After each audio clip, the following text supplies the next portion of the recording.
เอาสบายดีสบายดีพี่น้องสบายดีคือเก้าเอาพบกันคือเก้าพี่น้องกับบรรยากาศค่อยค่ำอย่างมื้อแรงเอามื้อนี้ซื้อต่อเมื่อวานนี้พี่น้องเมื่อวานนี้มัดได้ ครึ่งหนึงพี่น้องเอ้ยแล้วก็หนจนดึกจน9 โมง 10 โมงจนได้แล้วพี่น้องเอ้ยวันนี้มาซื้อต่อมัด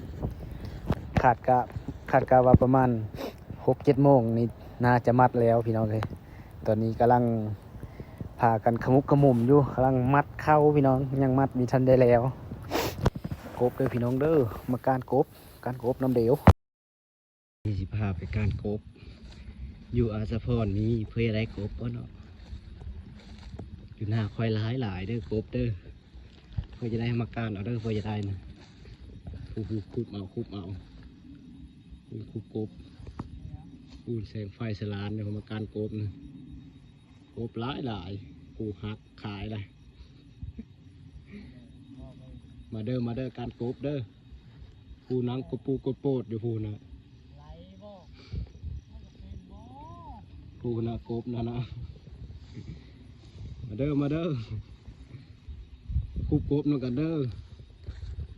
อยู่หน้าหนองสะใหญ่หนองสะเยอะไม่ได้ผ่านเศร้าเลย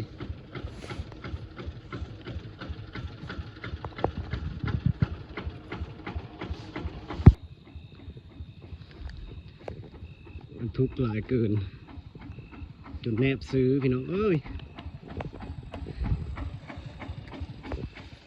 เบิ้งแนบนี่นะแนบจะซื้อนี่นะ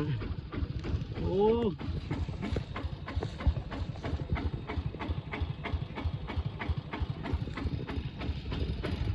มันทุกข์เกินกำลังแนบจนซื้อเอาสำเร็จเสร็จสิ้นไปด้วยดีพี่น้องผลขึ้นมาฮอดล้านเป็นที่เห็บหอยตอนนี้ก็กำลังโหดลงตลดพี่น้องเอาแล้วเด้อทุนนี้เด้อพี่น้องเด้อแล้วละยังอีทงหนึ่งพี่น้องบัดนี้นะเนื้อใหญ่กว่าเก้าบัดนี้นะเนื้อกว่าเก้า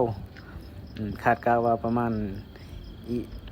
ทิศนึงนี่แหละ4-5 มื้อสิได้เมื่อเกี่ยวแล้วก็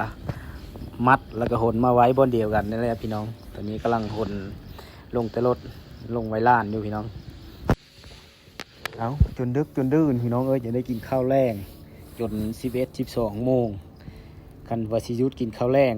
ยันมันมีแล้วพี่น้องเอ้ยยันมันดึกมันดื่นซ้ำจนแล้วจะได้มากินข้าว